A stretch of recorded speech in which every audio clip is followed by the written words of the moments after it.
ಈ ಒಂದು ಮಸೂದಿಂದ ಆಗ್ಬೋದಾ ಅನ್ನುವಂಥದ್ದು. ಅಂದ್ರೆ ಶಿಕ್ಷಕರನ್ನ ಬೇರೆ ಬೇರೆ ಕೆಲಸಕ್ಕೆ ಉಪಯೋಗ ಮಾಡೋಂಗಿಲ್ಲ, ಕೇವಲ ಶಿಕ್ಷಣಕ್ಕೆ ಅಷ್ಟ. ಯಾಕಂದ್ರೆ ಮಕ್ಕಳು ತಯಾರಾಗಬೇಕಾಗಿದೆ, ಬುದ್ಧಿವಂತರಾಗಬೇಕು, ಸಮಾಜದಲ್ಲಿ ಬದುಕಬೇಕು, ದೌಡದಾಗ ಬೆಳಿಬೇಕು. ಇವತ್ತು ವ್ಯವಸ್ಥೆನೂ ಬದಲಾಗಿದೆ ರೀ.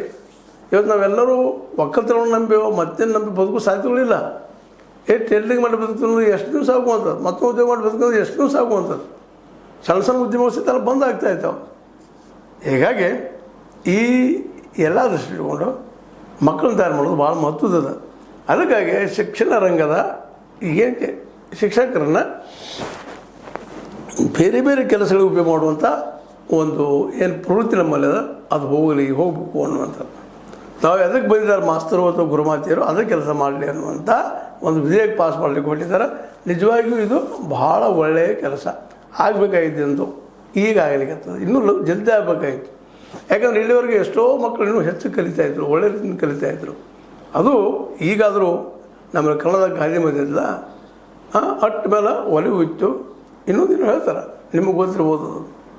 ಅಂದ್ರೆ ಅಲ್ಲಿಗೆ ಆದ್ಮೇಲೆ ಒಲೆ ಉರಿಲಿಕ್ಕೆ ಶುರು ಆಗ್ತದಂತ.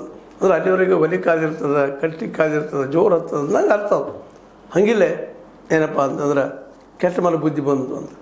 ಇವತ್ತು ನಮ್ಮ ಈ ಎಲ್ಲ ಶಿಕ್ಷಕರಲ್ಲೇ ಹೌದಪ್ಪ ಇದು ಸರಿಯಾಗಿಲ್ಲ ಕಲಿಸುವಂಥ ವ್ಯವಸ್ಥೆ ಅನ್ನುವಂಥದ್ದು ಇಲಾಖೆಗೆ ಗೊತ್ತಾಗಿ ಇಲಾಖೆದು ಅದು ಮಸೂದೆ ತೊಗೊಂಬಂತ ಮಸೂದೆ ತರಲಿಕ್ಕೆ ಪ್ರಯತ್ನ ಮಾಡ್ತಾಯಿದ್ದಾರೆ. ಆ ಮಸೂದೆಯಲ್ಲಿ ಏನಾಗ್ಬೋದು ಏನಿಲ್ಲ ಅದು ಬೇರೆ ವಿಷಯ. ಆದರೆ ಮಸೂದೆ ಮಾತ್ರ ಇಲ್ಲಿ ನಾವು ಸ್ಪಷ್ಟ ಹೇಳುವಂಥದ್ದು, ಶಿಕ್ಷಕರಿಗೆ ಇತರೆ ಕೆಲಸ ಹಚ್ಚೋದು ಬೇಕಾಗಿಲ್ಲ. ಅದು